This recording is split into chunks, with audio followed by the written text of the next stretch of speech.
the principle of abstraction, or could even adapt to the principle.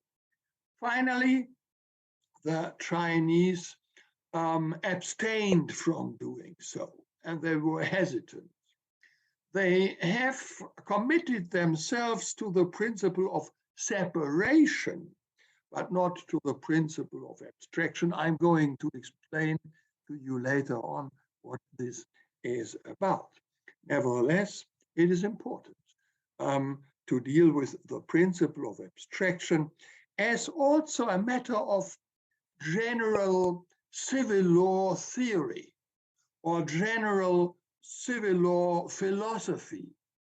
You see, also in a comparative law sense, to look at how different countries deal with this principle and in how far they adapt it. Now, what is this principle about? One can say it deals basically with the relationship between the law of property and the law of obligations. And the main content of the principle of abstraction can be formulated as follows. Property law and obligation law are two different features, are two different animals, so to speak, and are to be seen independently from each other. I'm going to explain that, of course. Insofar, the abstraction principle is really fundamental. Above all, it is characteristic for the German law of obligations and the law of property. And one can say that it has also found a ground and gained territory in, for example, Taiwan. In Taiwan, part of China, as you know, we also find the principle of abstraction. The reason being that the Taiwanese law was heavily influenced by the German law. Because, just to remind you, because the German law has been adapted in the course of the late dynasty of Qing, and when the emperor then abdicated in 1911 and the civil law government took place, the German law was very popular and very famous. And in fact, up to the revolution of Mao Zedong in 1949, the Chinese had a great sympathy for the German law and particularly also for the German civil law. And it was General Chiang Kai-shek who, when he escaped to Taiwan, took with himself in his case a German civil law code. And in fact, the Taiwanese then adapted the German law, including the principle of abstraction. Insofar, you have a certain vicinity and a certain acquaintancy with this principle. Now, let me see what is it basically about and how can one explain that. I must say it is really difficult to explain that. Even in the German law schools, when our first and second year law schools are confronted with the principle of abstraction, they really are struggling hard. And some of them probably never understand it, and although it is so fundamental. the question is how to begin to explain that. Should one begin with general, theoretic, and systematic conditions of the abstraction principle? From this point of law, the principle of view, the principle can be explained, of course, in the following manner, and I have already alluded to that. Contractual obligations do not have any effect regarding the property law perspective of a legal situation. In other terms, one could say the transfer of property does exist in principle, independent from a legal cause and a underlying obligation. Or the law of property is detached and is abstract from the law of obligations. To be more precise, the allocations of legal objects, items, rights, to legal subjects, to persons, respectively, the problems of transfer, of change in content, or annulment of a real right, or the ownership of a claim, are subject to the law of property, and thus have to be viewed detached or abstractly from the causal obligatory grounds.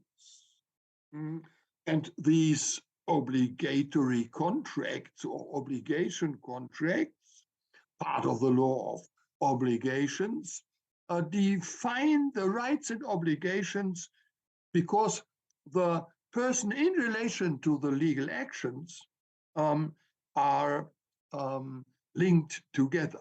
In concrete case of a transfer of ownership, one can describe the effect of the abstraction principle as follows.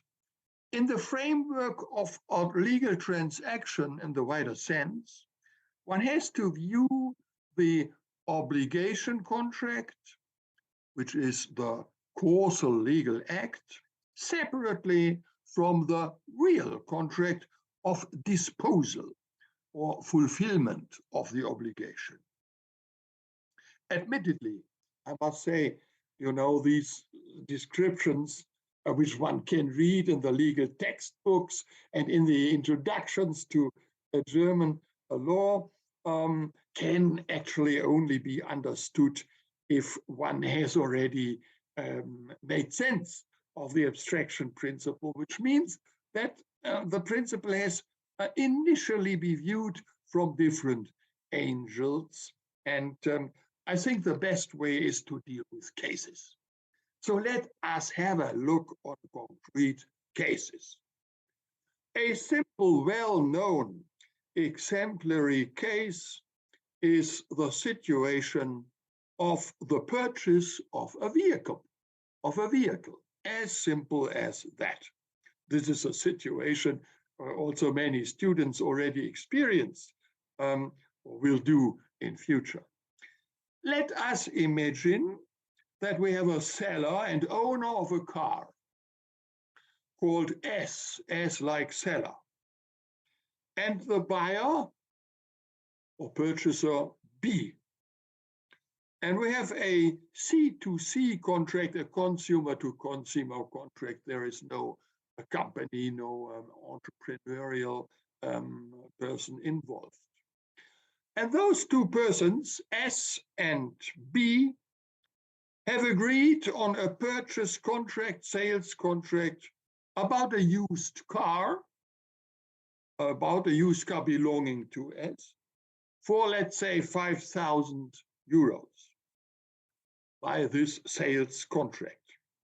All the requirements of the obligatory contract, the purchase contract as such, respectively, an offer and acceptance, have been theoretically fulfilled. However, the constitutive declaration of will of B was invalid because of incapacity. He simply had drunk too much Mautai, you see. He had drunken too much Mautai and was therefore incapable to conclude a contract. As a consequence of that, the purchase contract did not come into legal force. Hence, neither there was a contractual obligation to transfer of ownership, nor to a payment of the price. Let us imagine that the parties, however, were assuming that the purchase contract did exist due to the fact that they did not realize the incapacity. They were so drunk that they even did not realize they were. You see.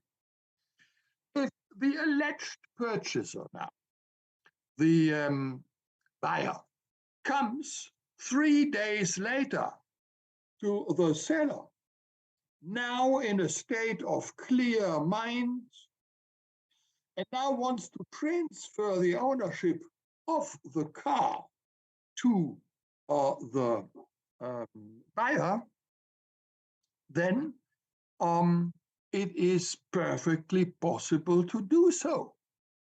The only condition for the validity of a real transfer of ownership is the valid agreement of the parties on the transfer of an item, or respectively, the money.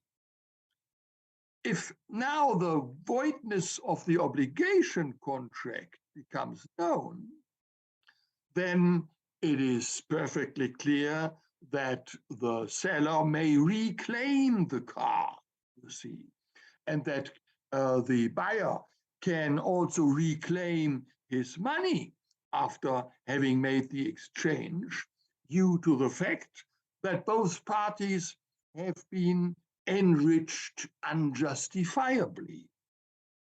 There has to be a retransfer now of the ownership of the car to S, and of a retransfer of the money to B. To clarify the principle, evidently B could also be totally sober during the agreement on the obligation contract, and then become incapable during the collection and payment of the car, so to speak, the other way around. In this case, both actual transfers of ownership would be invalid due to the voidness of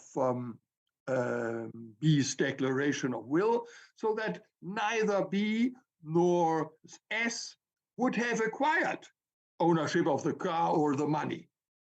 However, both parties have still their valid contractual obligation and rights, so that the actual transfer of ownership could still be executed then at a later state. So that already makes it visible and perhaps comprehensible what the whole thing is basically about. A clear distinction between the law of property, transfer of rights, and the real contracts which goes along with it, on the one hand, and the obligation, the sales contract. The conclusion of the sales contract means just and only the creation of rights and duties, which means by the conclusion of a contract of sales, the seller obliges himself to transfer the property to the buyer and also to transfer the possession to the buyer. And B obliges himself to transfer the price agreed on to the seller. And this is it. It is just and only the creation of rights and duties. And it has no effect on the property, which means that after the conclusion of the sales contract, the seller is still the owner of the car. And after the conclusion of the sales contracts, the buyer is still the owner of the money. Because the sales contract is absolutely confined to the creation of rights and duties, namely to do something or not to do something, and hereby then to fulfill the contract.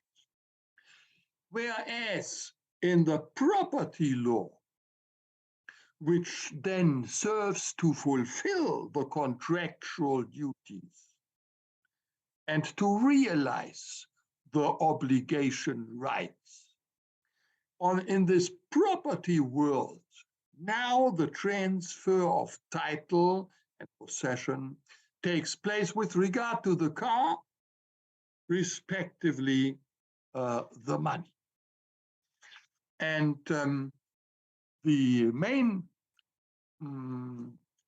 idea of the principle of abstraction is that the two sides of the one transaction, namely the obligation and the property aspect, are treated not only separately and distinctly from each other, but in fact, they are following different rules and they are independent even from each other, which means if the one is invalid, the other still can be valid, and the other way round. So that is the asset, so to speak. And this exemplary case of buying a car, one can see as a starting point to make it then even more comprehensible how far this abstraction principle reaches, which of course also applies to immovable objects, to pieces of land, no doubt. If, for example, the buyer purchases from the seller a property, only the real agreement on the transfer in the form of a conveyance and the entry in the land register do execute the transfer of ownership, whereas the obligation contract, the sales contract, just again creates rights and duties, you see. And also in other aspects, like, for example, contracts of donation, the principle of abstraction, of course, matters. If a father wants to donate a property to his daughter, one must also differentiate between the obligatory contract, which creates the contractual obligation, namely for the daughter only to receive the property promised, and for the father to transfer the property promised in the donation contract, and then the real contract and the real transfer, which executes the ownership and hereby fulfills the contract.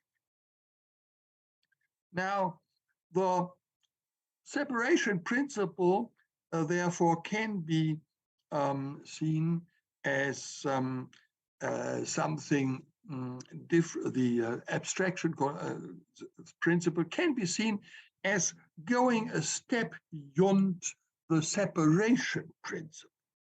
This I must also explain. It is basic knowledge in the civil law theory to carefully differentiate between separation and abstraction. and separation and abstraction principle. That I must explain.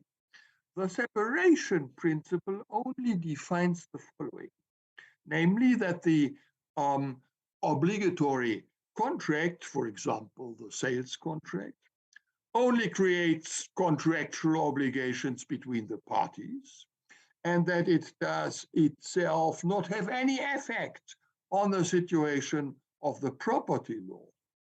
And after the conclusion of the obligation contract, the seller remains the owner of the purchased item, as well as the buyer remains the owner of the money.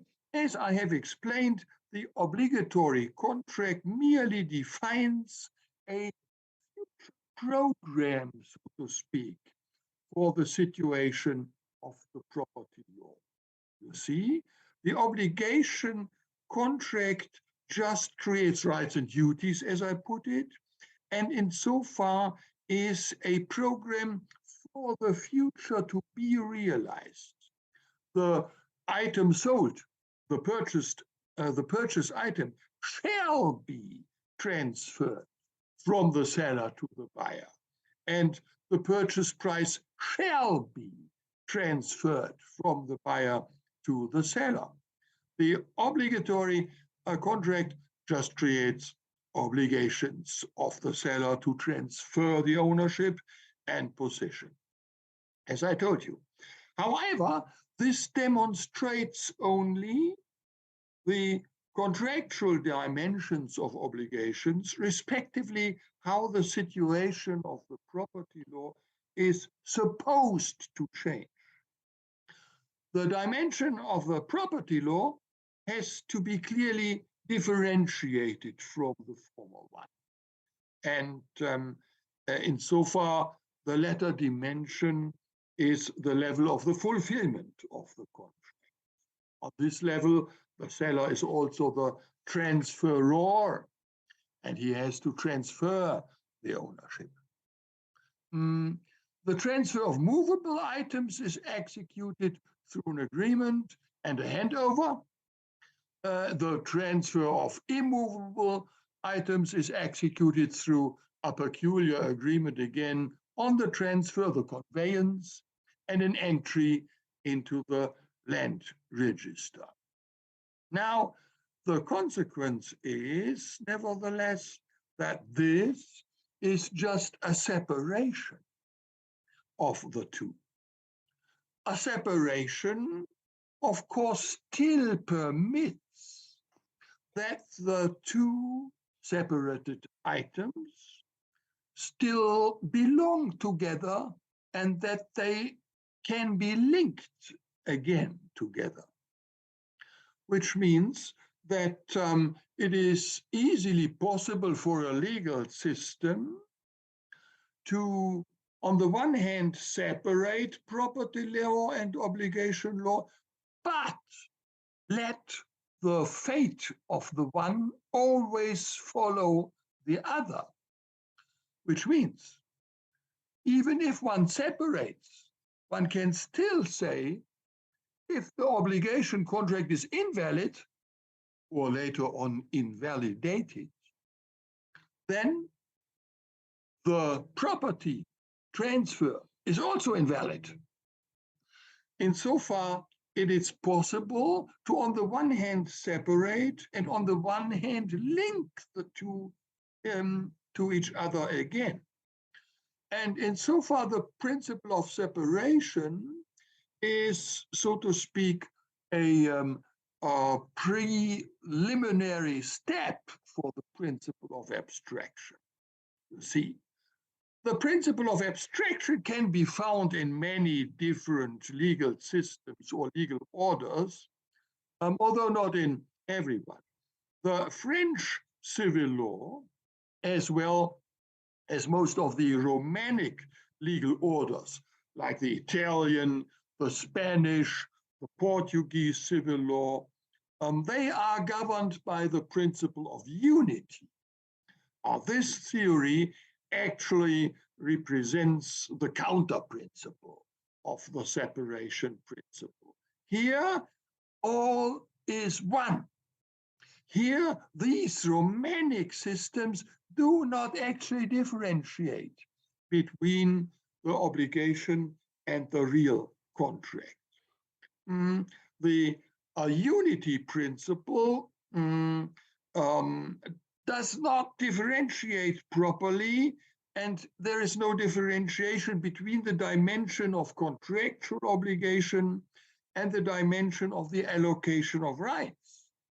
In fact, in these legal orders, French, Italy, Spain, and others of the Romanic system, in these legal orders, the agreement on a sales contract does constitute at the same time the transfer of ownership. You see, it is all one. The transfer of ownership of the purchased item in just one act. The separation principle, on the other hand, can be found in a lot of also Germanic legal orders, Switzerland, Austria, Greece, Turkey, and the modern Chinese private law. Here you also have the separation principle. It is very important that the students are confronted already relatively early with the comparative aspects, I think, of spill law theory. One can argue, as you can see, that the abstraction principle is grounded on the separation principle, but always be aware they are not at all identical. The abstraction principle rather adds a fundamental aspect to the separation principle, namely that the aspects follow a different fate. This means, even if the obligatory contract is void, this does not affect in any form the validity of the real contract. Now, that is perhaps already a starting point which makes it a little bit understandable what the German law is about in these fundamental theoretical construction.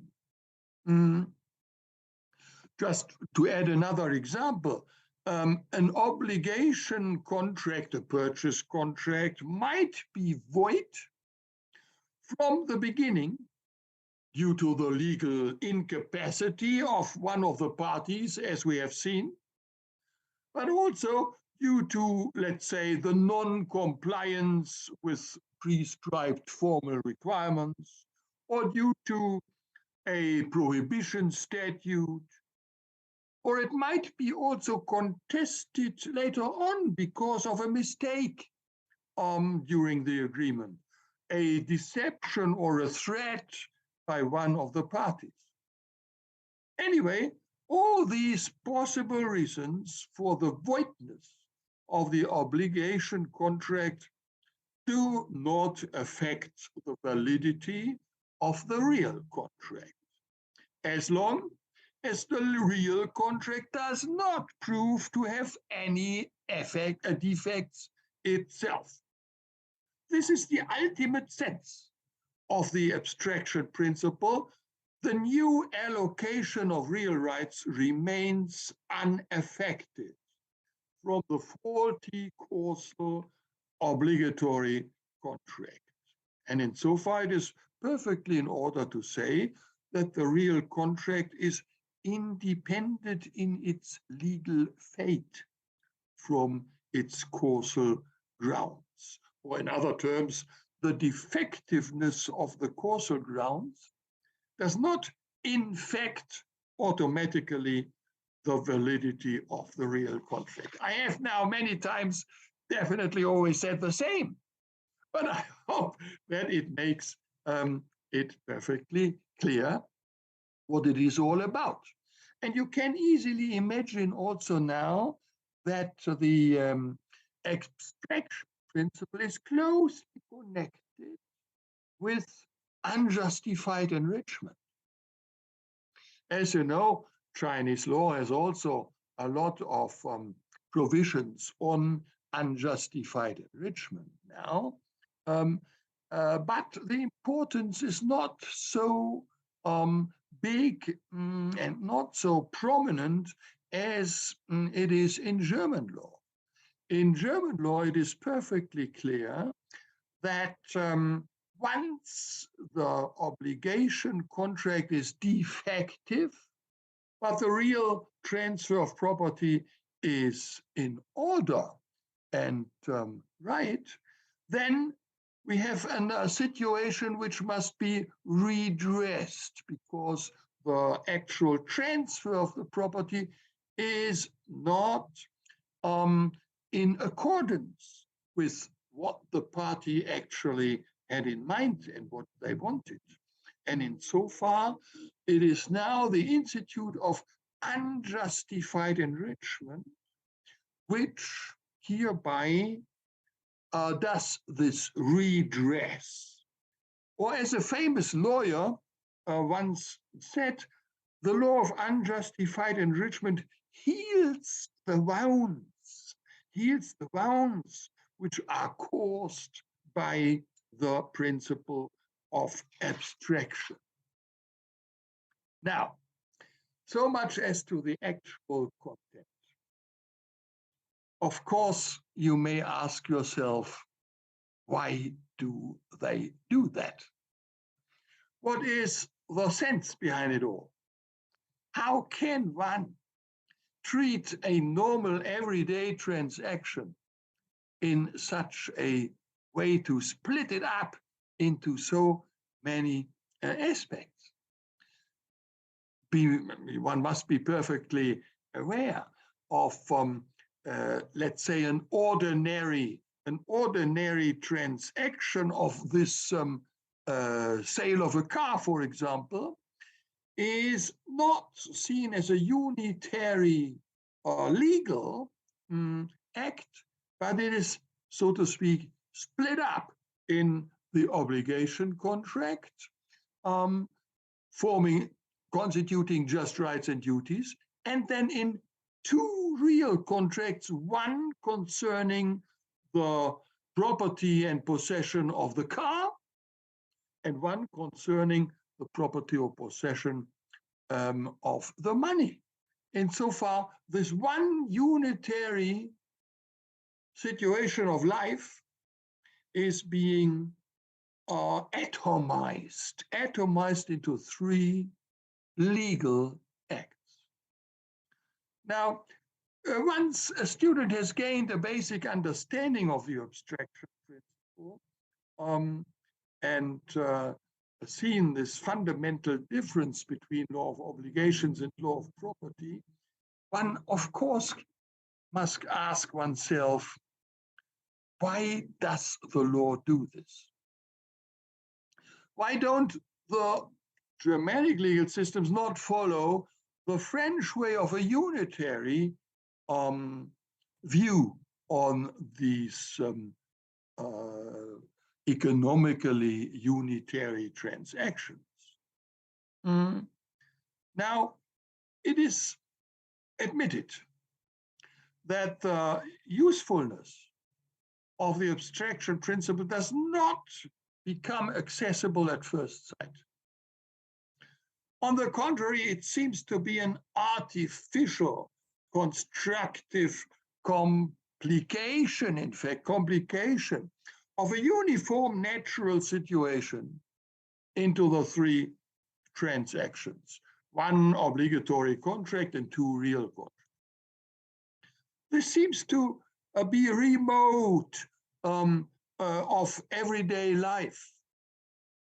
This seems to be alien to the natural view, especially in cases where the transaction is executed absolutely in one course, namely a purchase of a bottle of wine or the purchase of a pair of shoes, you see? And here, of course, we must also observe the principle of abstraction, even if time-wise the two aspects obligation contract and real contract coincide together in just one moment or within a few minutes. Only in the transfer of real property of pieces of land have you the situation regularly that there is a time span between the obligation contract and the real contract. Now, the question remains, what's the use? Why does one do that? Now, here the things become really interesting. Look, a closer look can, in fact, identify a significant constructive advantage of the abstraction principle.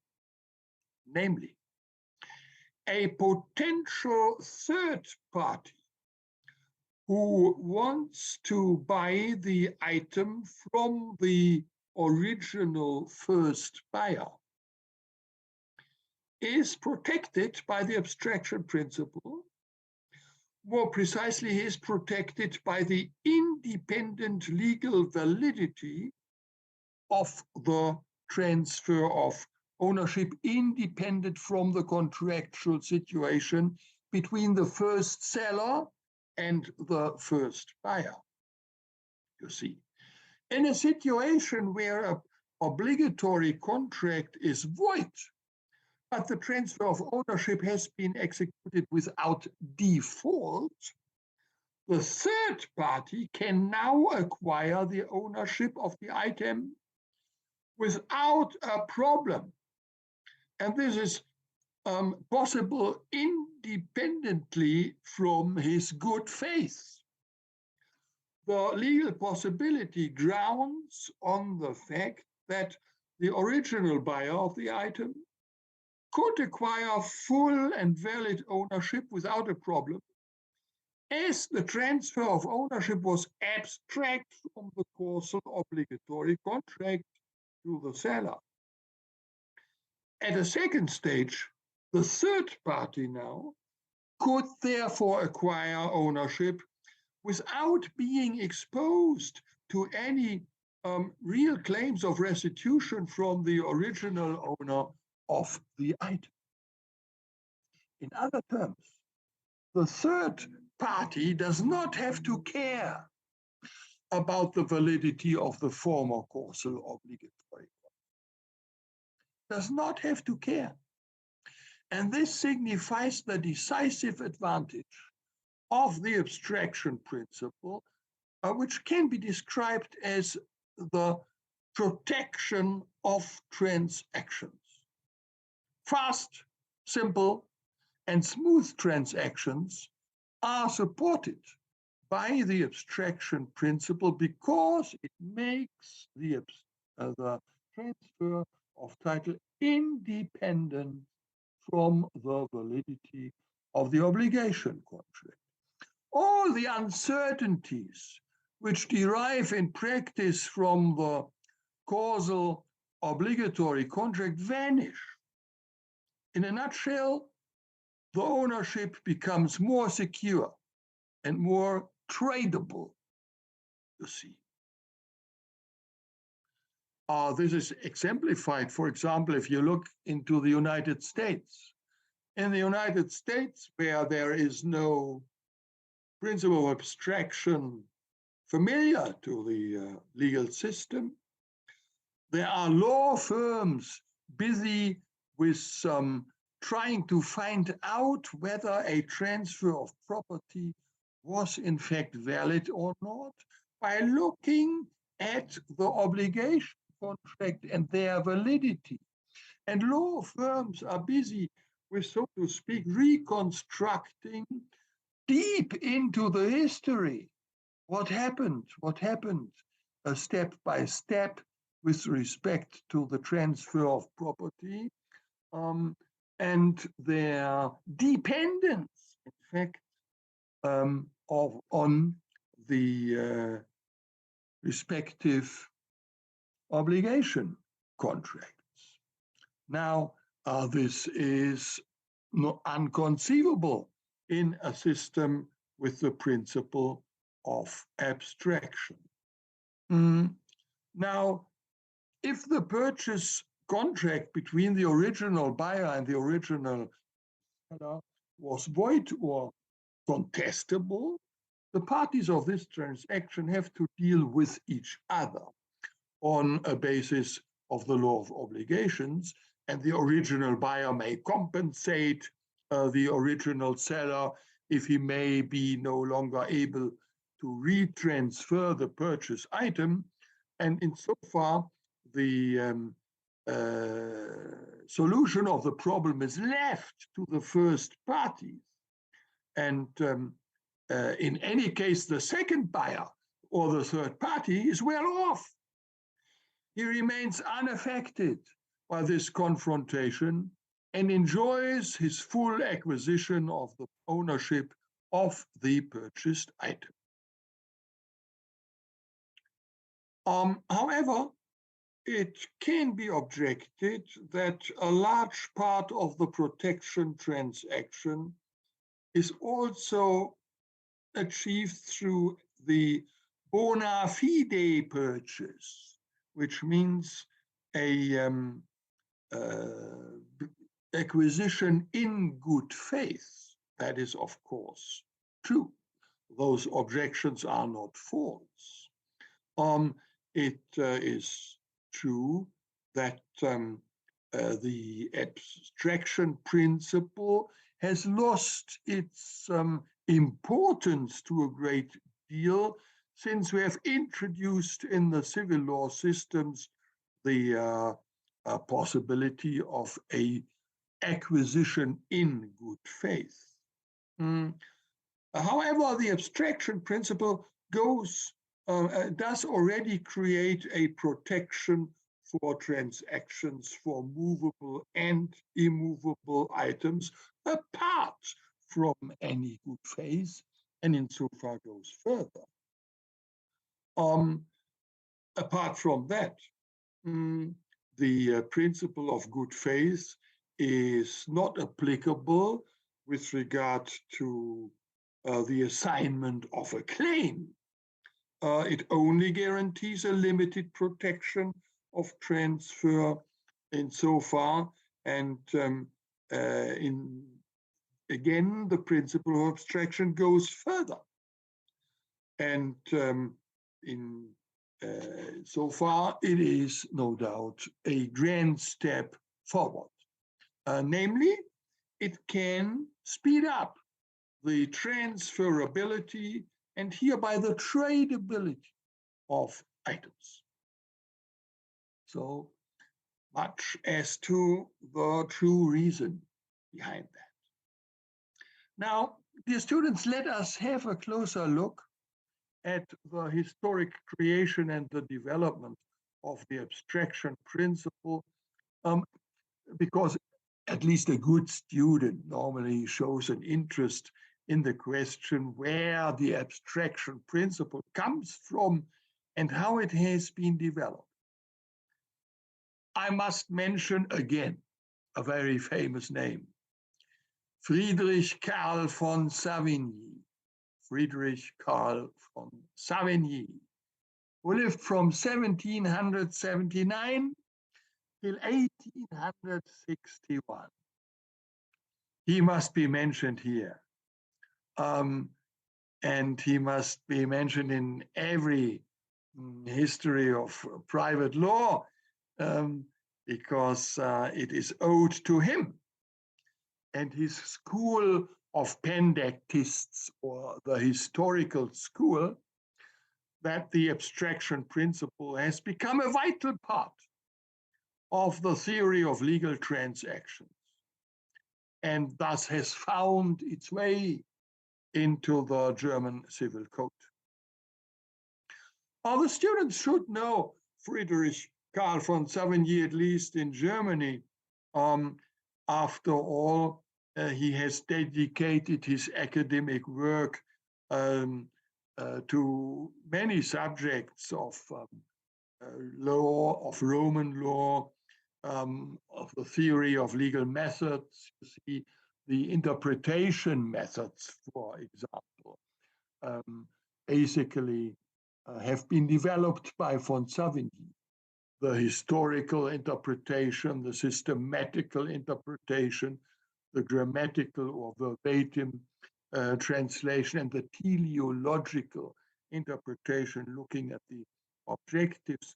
The canon of methodology has been developed by Friedrich Karl von Savigny.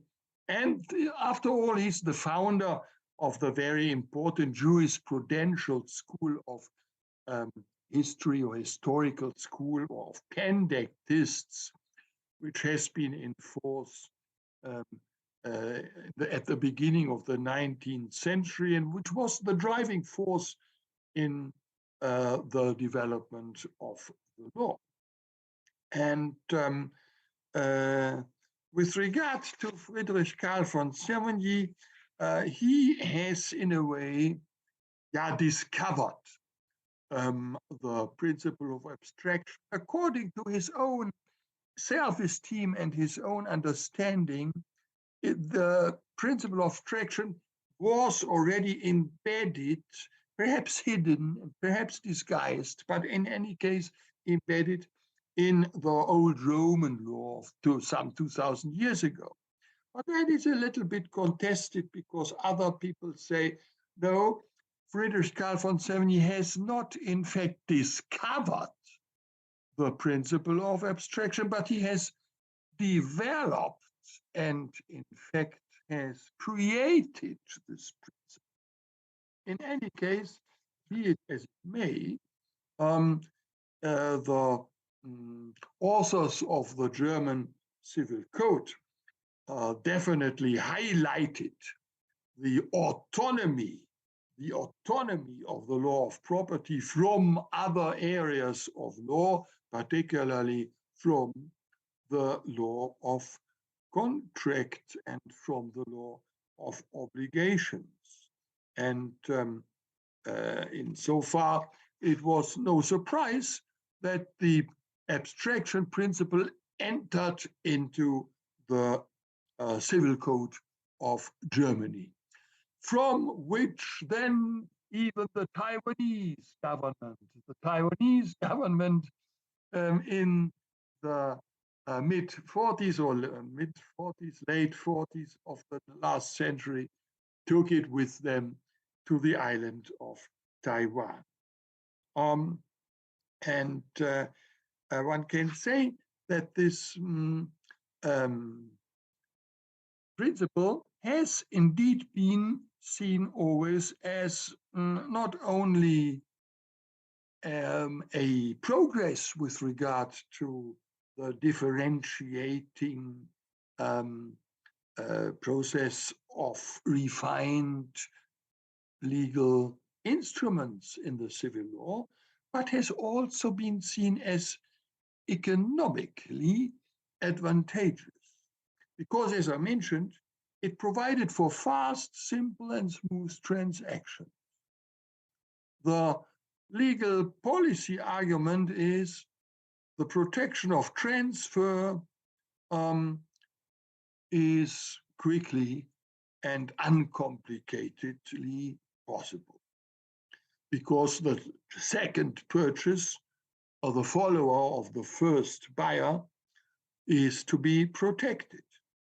And that, in fact, was the more so important when von Savigny discovered this, as at that time, a good faith acquisition was not yet possible to the same extent as it was later.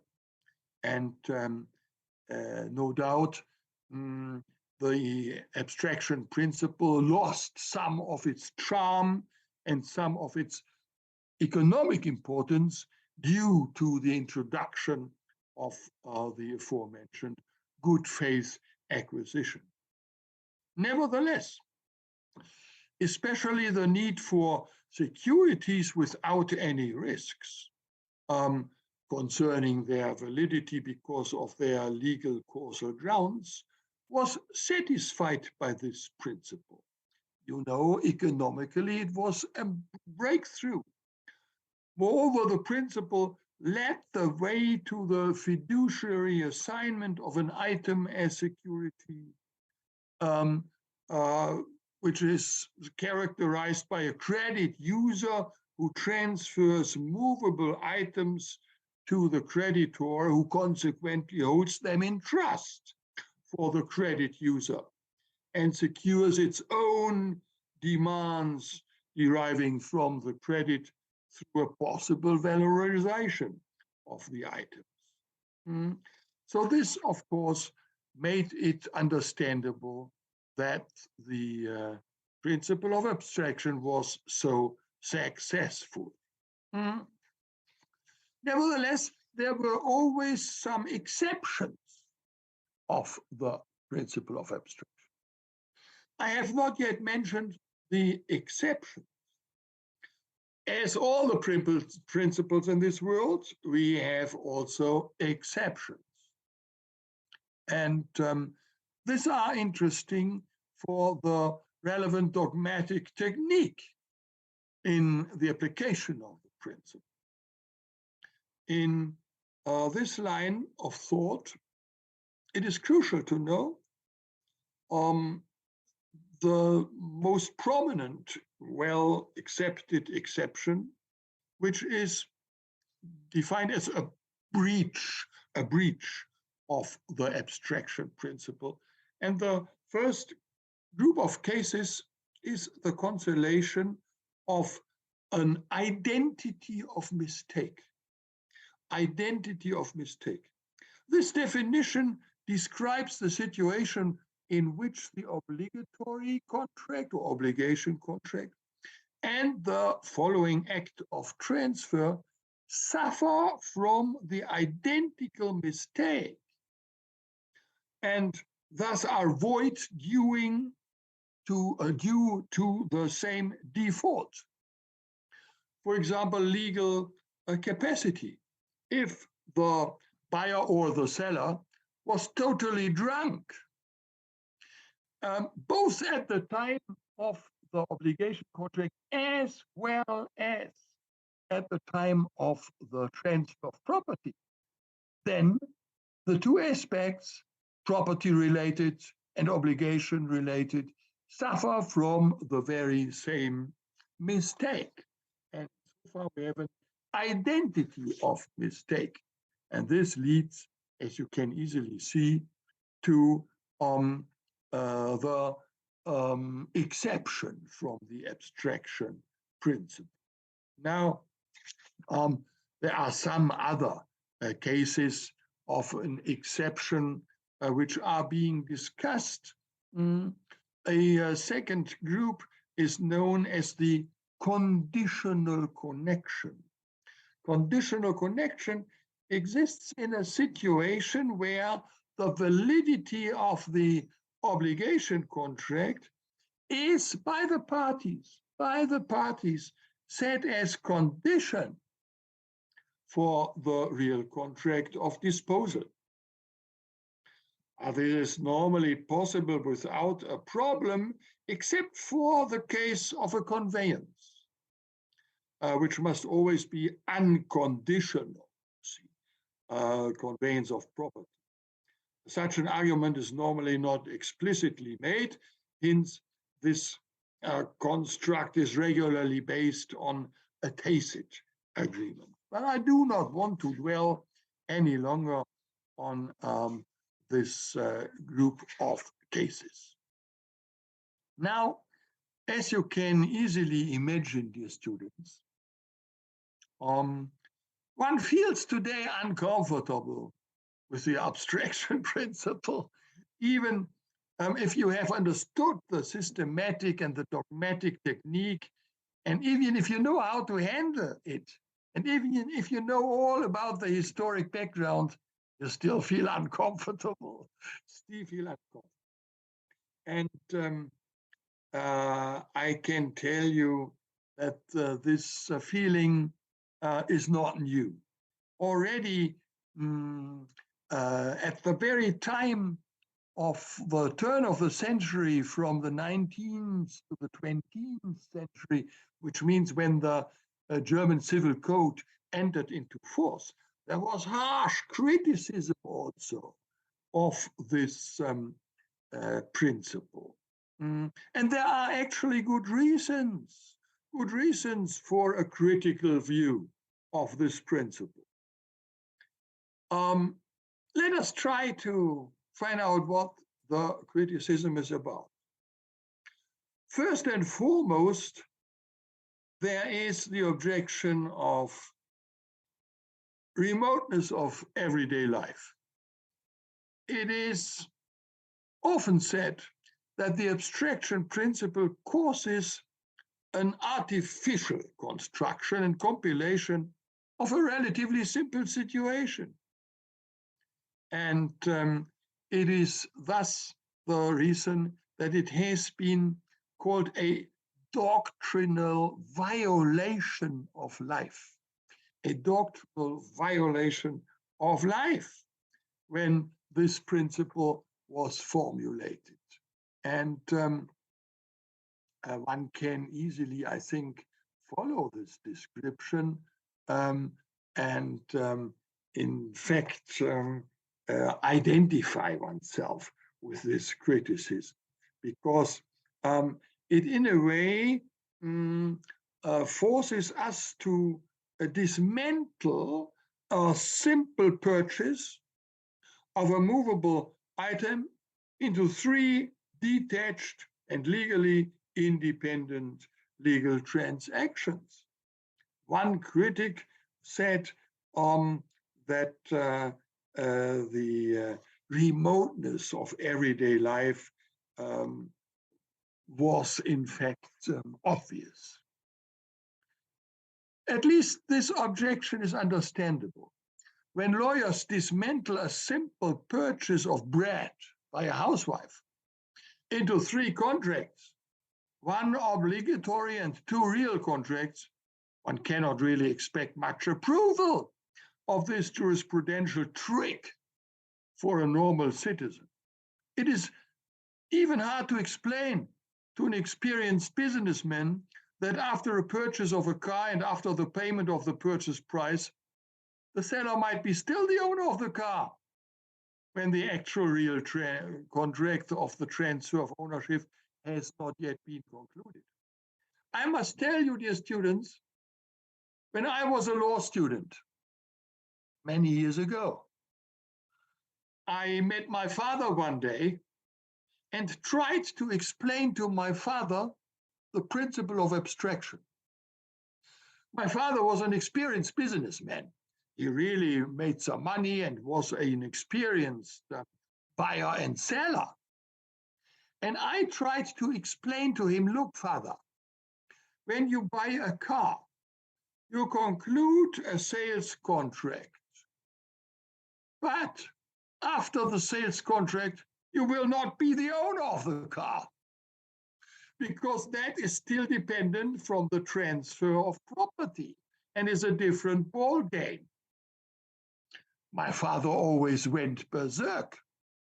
He wanted to have his money back for my studies. You see, his money back for my studies, because he thought I must have misunderstood something.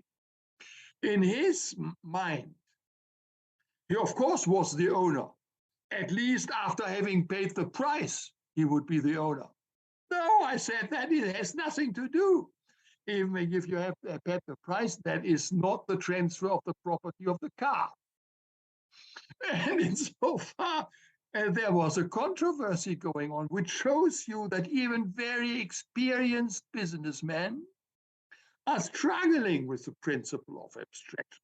They do not want to understand that, and they cannot understand that, and they don't see the reason why one has to go so far. The more so since they say, with regard to the aspect of protection of transaction, the idea of acquisition in good faith is perfectly sufficient. Now, one must say that nevertheless, the principle survived for a long time, and it was, so to speak, criticized even more heavily then, but in vain. There was no real alteration, no modification of the principle of abstraction in the German Civil Code, which is now more than 120 years old, you see, and we still live with this principle.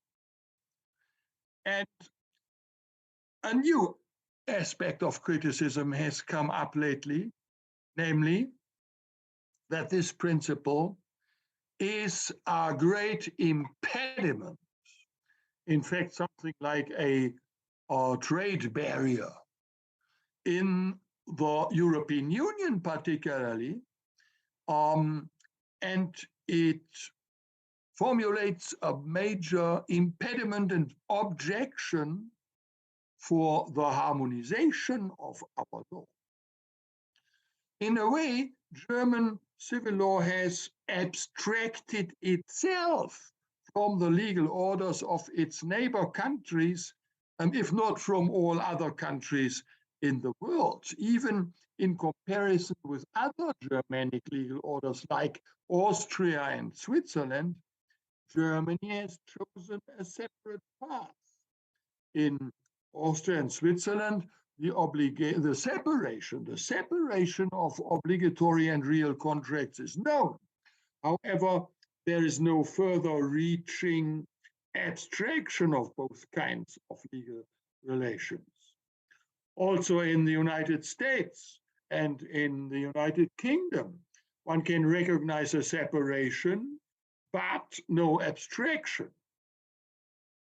The studies towards a harmonization in European private law have clearly shown that the different legal traditions have brought up very different answers to the question whether an obligatory contract also creates effects to the situation of property law, and where there should be a constructual abstraction of the validity of the obligatory and the real contract.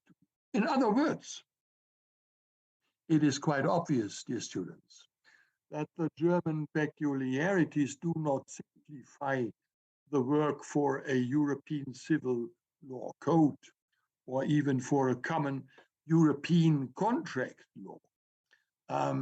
This leads to an increasing critique, and one can therefore perhaps predict, and I personally do predict that our abstraction principle will probably not survive the next, let's say, 2 or 3 decades. And in my opinion, the principle of abstraction is subject for a revision and probably for an abolishment, you see. On the other hand, and let me slowly come to an end, but I must bring this final point, I must bring up this final point. There are also reasons to defend the principle of abstraction. Although the defenders, of course, have a difficult stand nowadays. Which arguments can one put forward in favor of the abstraction principle?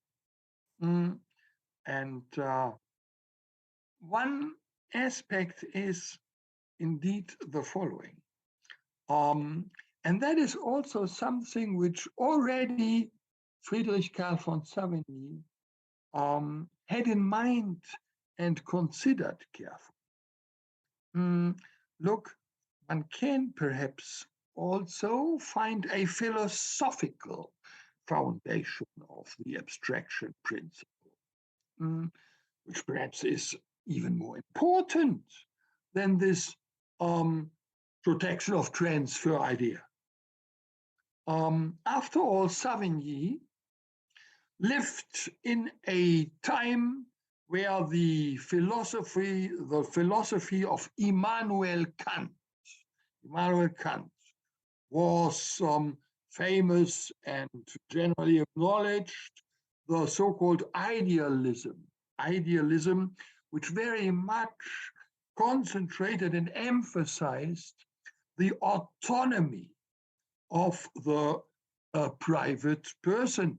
The idea of private autonomy or of party autonomy has been developed in those ideas.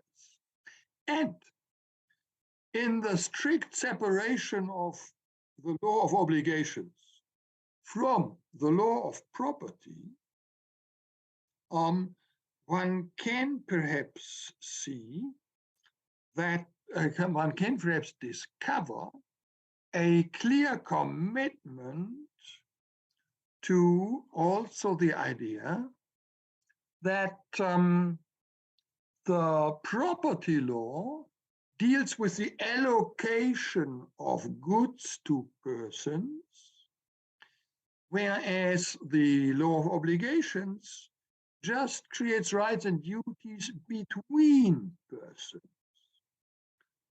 Thus, the relation between the will of a person and a physical item is clearly differentiated from the relation of the will of a person to another person. You see, if you mix it all up, then you in a way disregard the sovereignty and the autonomy of the persons. On this basis, it has been found that the will of a person cannot be directed towards the execution of a certain conduct by another person and at the acquisition of an item at the same time. You see, acquisition of an item is something physical, whereas the dealing between persons is a matter of human dignity. And insofar, one can say that the one aspects, property law and law of obligation, are not to be only handled separately, but they must follow different rules. It is insofar a matter of human dignity, you see. You can dispose of a thing. You can transfer a thing, but not a person. You can only agree with a person and come to a consent with a person. And one should not mix up these two aspects. Otherwise, one could perhaps have the tendency one day to also transfer a person, and that is not permissible. Now, dear students, I think it has been my intention to evaluate how the abstraction principle works and to provide you perhaps with an understanding of its mechanism. And I think perhaps it is a good reason to deal with the principle of abstraction, to hereby refine one's instruments, to sharpen one's sensibility with regard to this fundamental institute of dogmatical and doctrinal thinking. Even in a country like the People's Republic of China, where you have not formulated a full commitment to the principle of abstraction in all its consequences, even then, it is definitely laudable and useful and helpful to think about the principle deeply and to look at it more closely to see what the civil law aspects of it are about. Dear students, in my opinion, we have deserved a little break. let's perhaps enjoy a little break, if it is all right with you, dear colleague Zhan Jianglong. A 10 minutes break would perhaps be in order, 10 or 15 minutes break, and then we will meet again. And perhaps we go on then, and we're looking forward to meeting you then. Thank you, so let's enjoy. Okay, see you then. Bye. See you later.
Mm.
Yes, dear students.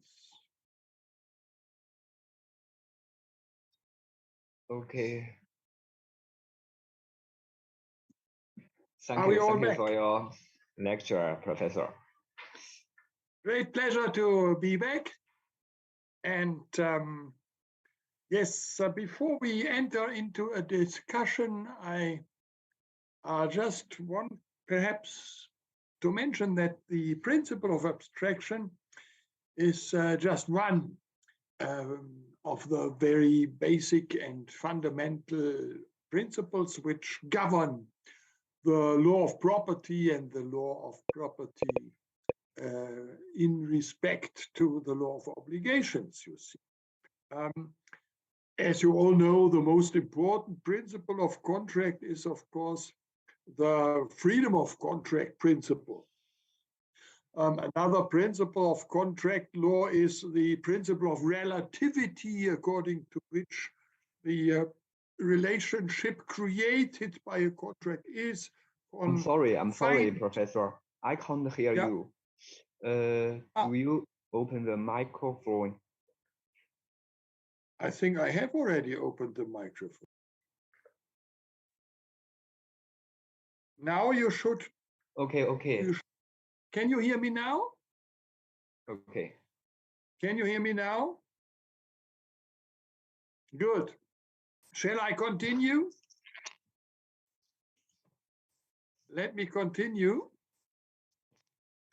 I just wanted to mention that we have a lot of other important principles in the law of contract as well as in the property law, also concerning the relationship between the two. I have addressed already the most important principle, probably, of freedom of contract, according to which the parties of a contractual relationship have not only the freedom to shape the content and the rights and duties that they agree on and that they allocate to themselves, but they have also the right to choose possible partners and also the right to terminate the contract, for example. All those are aspects of the freedom of contract. Then another principle of contract law is the relativity, privity of contract, according to which the relationship between the two contractual parties is confined to them and does not affect others, at least not in principle. If you, of course, provide for a third-party beneficiary in a contract and also allocate right to a third-party beneficiary, then you have expanded the scope of the contractual effectiveness and hereby widened the relativity. But that is only possible with within the creation of rights, not within the creation of duties. One cannot create duties for a third person. So those are important principles. In the property law, for example, we have the principle of a closed number of rights, which means that the rights in the property law, like property itself, like different servitudes or pledges, are confined to what the law says, and you cannot expand those freely, as it is the case with the institutes in the contractual law, and so on. We have numerous different principles. I do not want to go into detail, but the principle of abstraction is, I think, perhaps the most important one. Comparable only with the principle of absoluteness. Absoluteness of property rights means that the property rights, like, for example, number one, property itself, but also different servitudes, have an effect against everybody, against the whole world. Everybody must pay respect to the property. Insofar, they are absolute in their effect, which is different from contractual rights, which are confined to the parties. But now, that should just, so to speak, invoke your awareness of the principles. The lawyers have a tendency to think in principles. Principles are, so to speak, guidelines which explain the systematic order and the backgrounds of the order and the reasons behind the order of our legal institutes. And insofar, they are definitely helpful to comprehend our provisions and the legal system as such. If it is all right with you, I would now like to invite you to ask questions or to make comments, because as I already said at the introduction, today the lecture must be a little bit shorter because I must leave a little bit earlier. Okay. Insofar, I would be grateful if we nevertheless can perhaps discuss a few matters, or if you can utter comments or ask questions.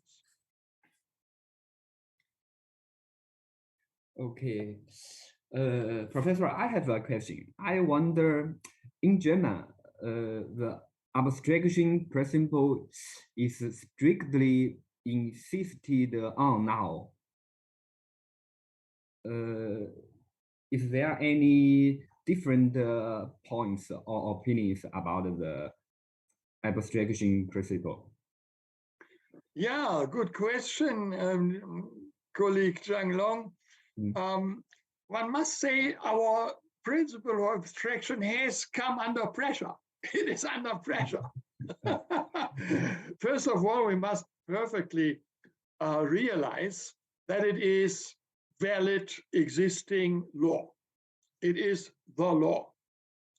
And insofar you cannot change it just by a judgment or even by scholarly writings. You see, you cannot write a law book, I want to abolish the principle of abstraction. That would be meaningless. After all, it is the legislator who can only do that. It is fully, one can say, not only embedded and anchored in our civil code, it is, one can say, omnipresent. And it goes far beyond property law and law of contract. It even influences the law of inheritance and the law of matrimonial property, thus the family law. And it has an omnipresent, a really wide scope of application. It is absolutely fundamental. And insofar, it would really require a lot of changes in our civil code. It would, one can say, practically demand a total revision, a new enactment, a new code, in fact, if you actually want to abolish the principle of abstraction. But the legislator so far, which means the German political parties and the parliamentarians and so on in the parliaments, they abstain from any initiative, you see.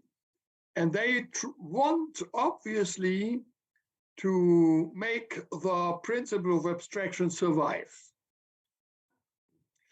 But the pressure is becoming harder and harder because all our neighbor states, all our neighbors point at us and say, you are the evil doer because you impede our harmonization or approximation of private law.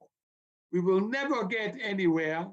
We will never have any major success as long as you insist on your stupid principle of abstraction, you see. And the pressure is becoming harder and harder. And in my opinion, I predict that in about 20 years or something, the principle of abstraction will collapse. That is what I predict. Okay. Because in China, many scholars want to follow German rules, and someone disagree. So there is it's uncertain in China now. Wonderful. I wonder what the situation will be about. If, of course, China follows the principle of abstraction, and there are good reasons to do so. There are good reasons to do so.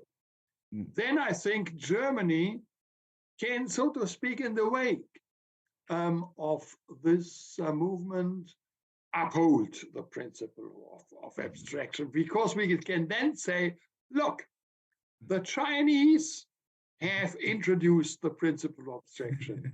So there must be a good reason to sustain it. After all, China is in the wonderful position to shape its law on the green table, totally new, and they can pick cherries. They can pick the best from all the different systems. And if the Chinese, after a discussion of 10 or more years, have then perhaps introduced the principle of abstraction, then this would be a breakthrough, no doubt. And we could sustain it. We could then sustain it. Okay. Okay. Is there any questions? Let me know or turn on the microphone directly.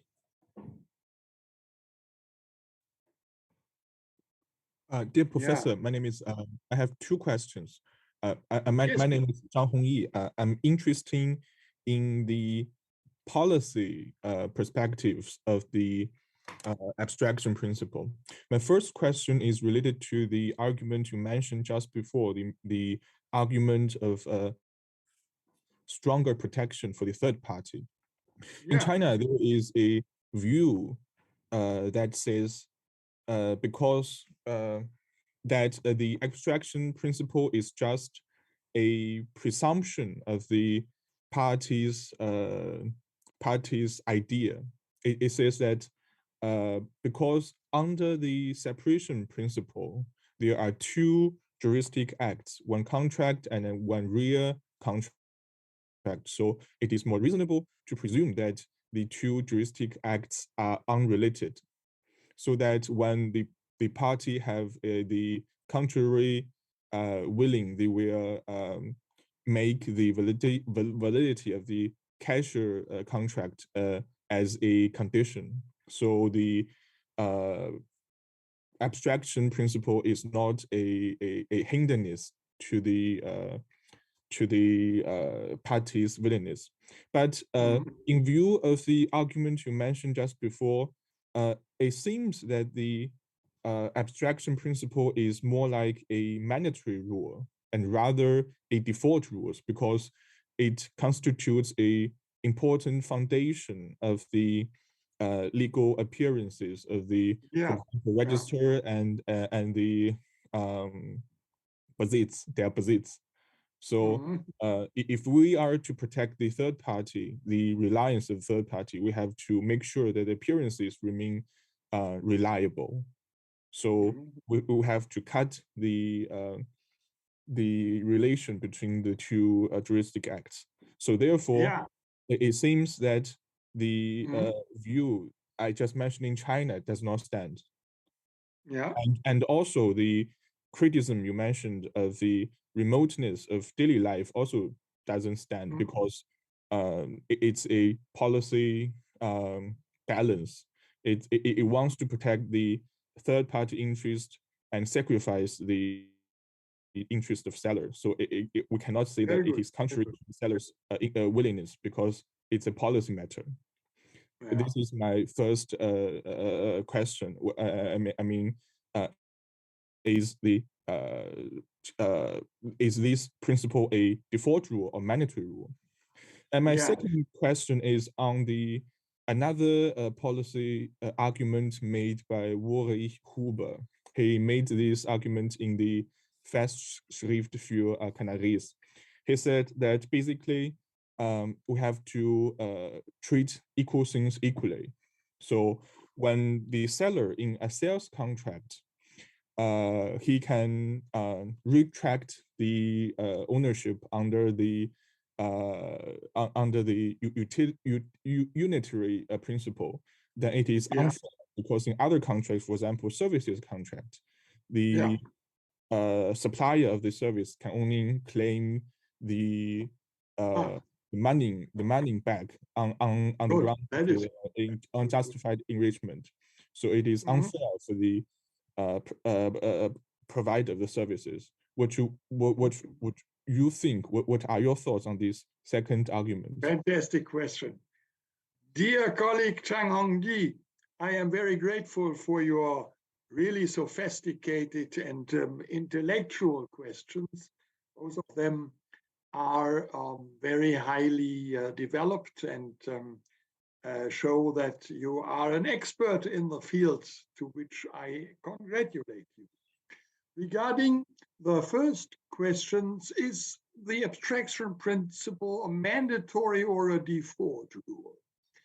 I think this concerns at the same time and in an implied way the question whether the parties can themselves derogate the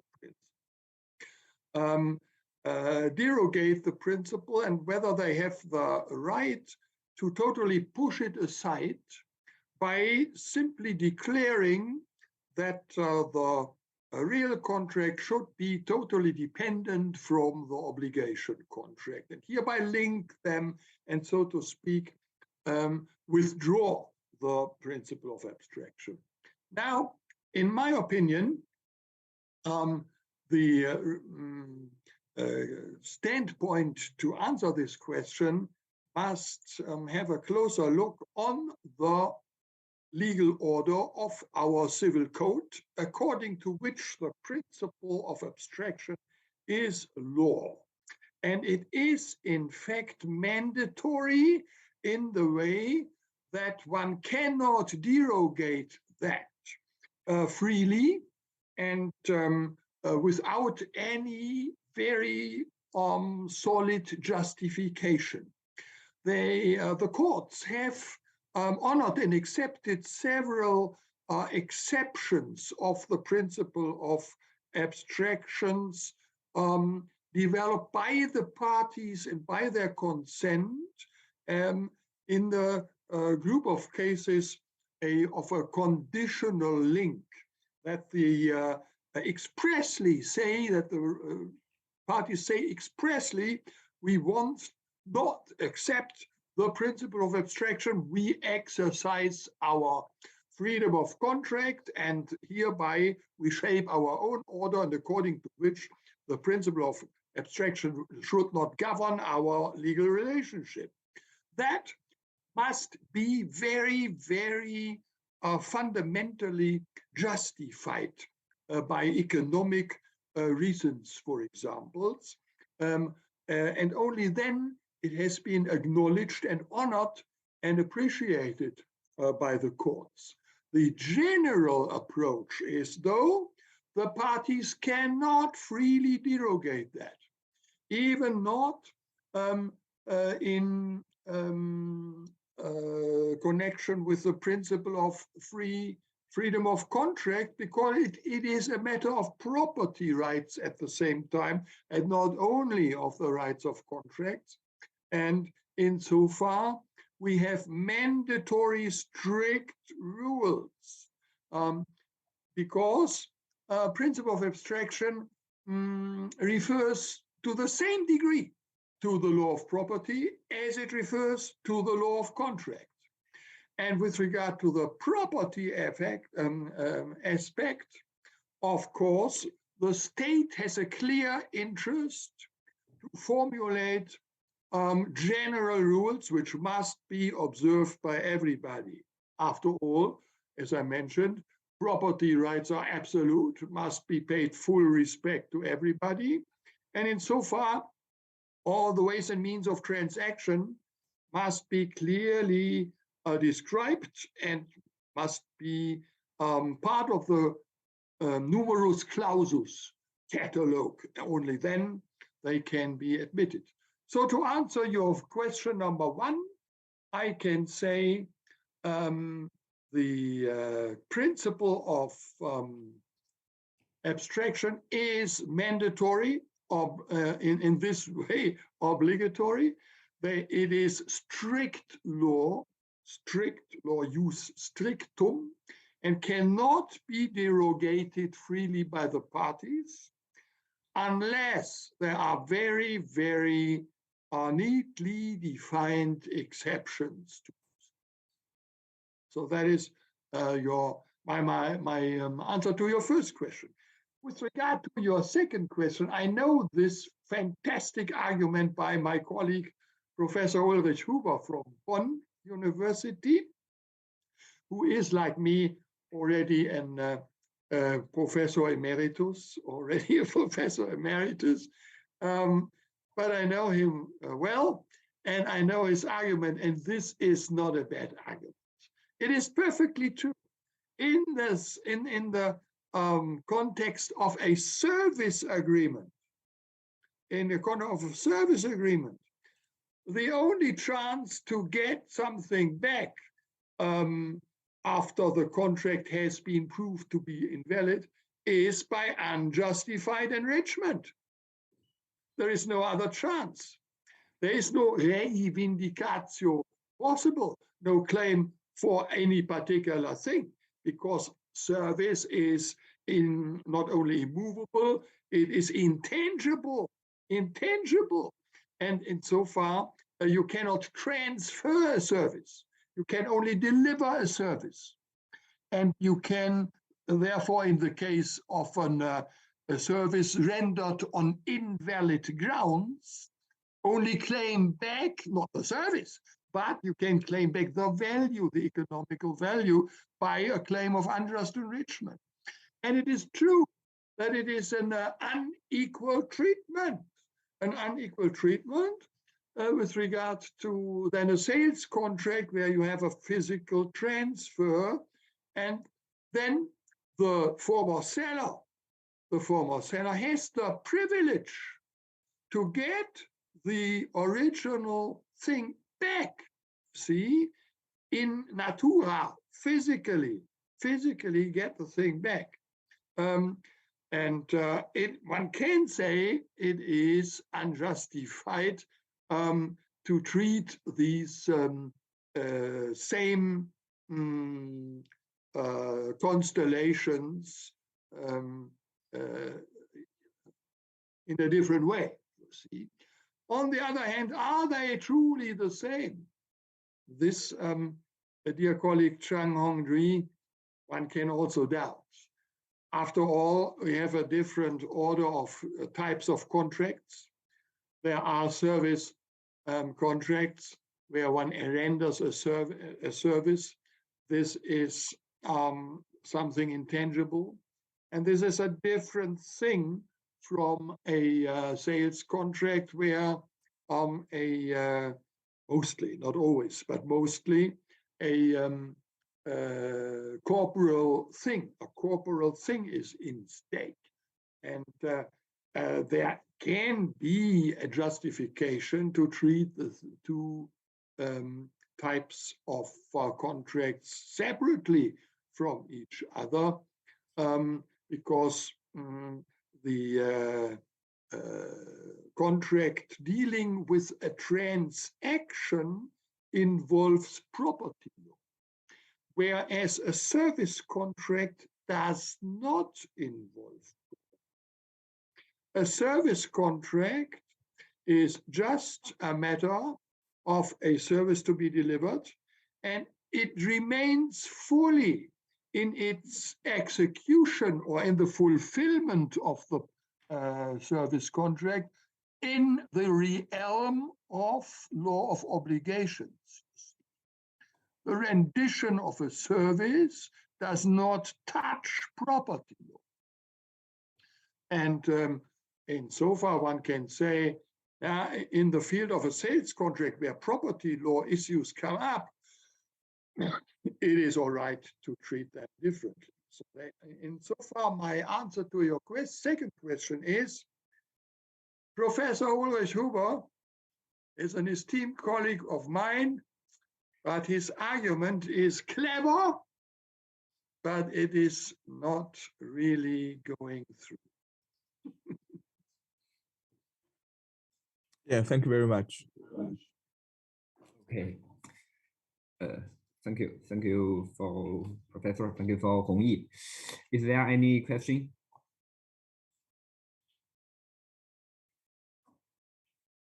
If there is no question, we will finish the lecture. Thank you for your professor to give us the lecture. Tell us what the principle of abstraction is, and how it plays a role in the civil system. Thank you, Professor. I always thank you all, particularly a big thank you and expression of gratitude to you, my dear colleague Chuang Long. I hope to meet you one day personally in Wuhan, and then we go out. Yeah, then I will go out with you and invite you to a hot pot. Okay, looking forward to it. And we also invite Professor. And we also invite our colleague Chang Hongji. Okay, okay. Thank you so much, and goodbye to all of you. Thank you. Goodbye to all of you. Thank you. Thank you. Thank you. Thank you.